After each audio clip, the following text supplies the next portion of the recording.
India America വ്യാപാര കരാറുമായി ബന്ധപ്പെട്ട വാർത്തയിലേക്കാണ്. ഇരു രാജ്യങ്ങളും തമ്മിൽ അഭിപ്രായ ഭിന്നത തുടരുന്നു വിഷയത്തിലെന്നാണ്. പക്ഷേ ചില വിഷയങ്ങളിൽ ഇതുവരെ ധാരണയിലെത്താൻ കഴിഞ്ഞിട്ടില്ല എന്നതാണ് കേന്ദ്ര സർക്കാർ വൃത്തങ്ങൾ നൽകുന്ന സൂചന. വിഷ്ണു പ്രസാദ് വിവരങ്ങളുമായിട്ടുണ്ട് ഡൽഹിയിൽ നിന്നും. Vishnu, good morning.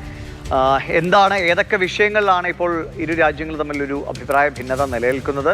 ഏതൊക്കെ വിഷയങ്ങളിൽ ധാരണയായിട്ടുണ്ട്? എത്ര സമയത്തിനകം ഒരു നീക്കുപോക്കുണ്ടാകുമെന്നാണ് കരുതുന്നത്?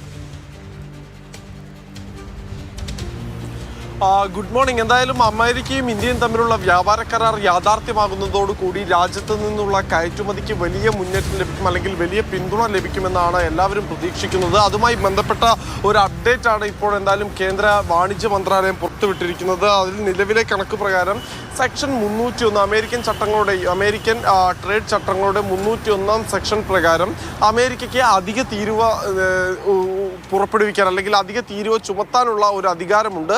ഇതിൽ നിന്നൊരു സംരക്ഷണം വേണമെന്നൊരു ആവശ്യം ഇന്ത്യ മുന്നോട്ട് വെച്ചിരുന്നു. ഇത് സംബന്ധിച്ച ഒരു അന്വേഷണം ഇപ്പോൾ എന്തായാലും നടന്നു വരികയാണ്.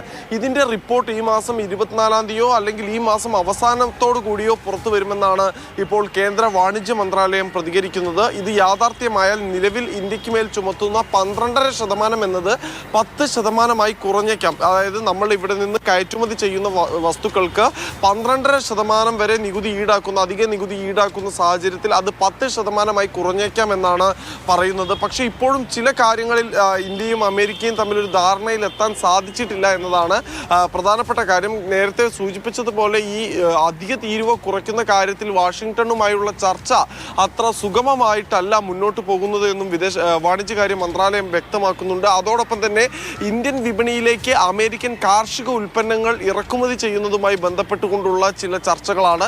അതിലും പൊതുവായ ഒരു ധാരണയിലേക്ക് ഇരു രാജ്യങ്ങൾക്കും തമ്മിൽ എത്താൻ സാധിച്ചിട്ടില്ല. ഇന്ത്യയിലേക്ക് കാർഷിക ഉൽപ്പന്നങ്ങൾ ഇറക്കുമതി ചെയ്യാൻ സാധിക്കില്ല അമേരിക്കയിൽ നിന്ന് എന്ന നിലപാടിൽ തന്നെയാണ് ഇന്ത്യ ഉറച്ചു നിൽക്കുന്നത്. ആ ഒരു സാഹചര്യം കൂടിയാണ് ഇപ്പോൾ ഇന്ത്യക്ക് മുൻപിലുള്ളത്. പ്രധാനമായും രണ്ട് പഠനങ്ങളാണ് നടക്കുന്നത്. അതിലൊന്നാണ് ഈ സെക്ഷൻ 301 സംബന്ധിച്ചുള്ള പഠനം. അതിൻ്റെ റിപ്പോർട്ടാണ് ഈ മാസം അവസാനത്തോടു കൂടി വരിക. അതിനുശേഷം വീണ്ടും ഒരു പഠനം വരും.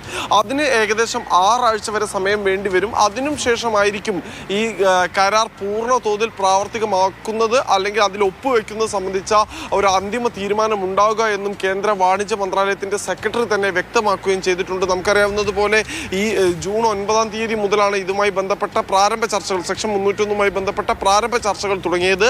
ഇന്ത്യ ഇതിനോടകം തന്നെ തങ്ങളുടെ വാദങ്ങൾ എഴുതി രേഖാമൂലം അമേരിക്കയെ അറിയിക്കുകയും ചെയ്തിട്ടുണ്ട്. ശരി. വിശ്വപ്രസാദാണ് ഡൽഹിയിൽ നിന്ന് വിവരങ്ങൾ നൽകിയത്. ചില വിഷയങ്ങളിൽ ധാരണയിലെത്താൻ വൈകുന്നു എന്നതാണ് ചർച്ചകളിലൂടെ പരിഹരിക്കപ്പെടാനുള്ള സാധ്യതയാണ്. അങ്ങനെയെങ്കിൽ ഇരു രാജ്യങ്ങളും തമ്മിൽ ആ കരാറിലേക്ക് എത്തിയാൽ വലിയ അളവിൽ നമ്മുടെ സാമ്പത്തിക മേഖലയ്ക്കൊക്കെ ഉണർവുണ്ടാക്കുന്ന വിധത്തിലുള്ള കാര്യങ്ങളാണ് കരാറിന് പിന്നാലെ നടക്കാൻ പോകുന്നത്. അപ്പോൾ ചർച്ചകൾ നടക്കുന്നു, വേഗത്തിൽ പരിഹാരം ഉണ്ടാകുമെന്ന് കരുതാം.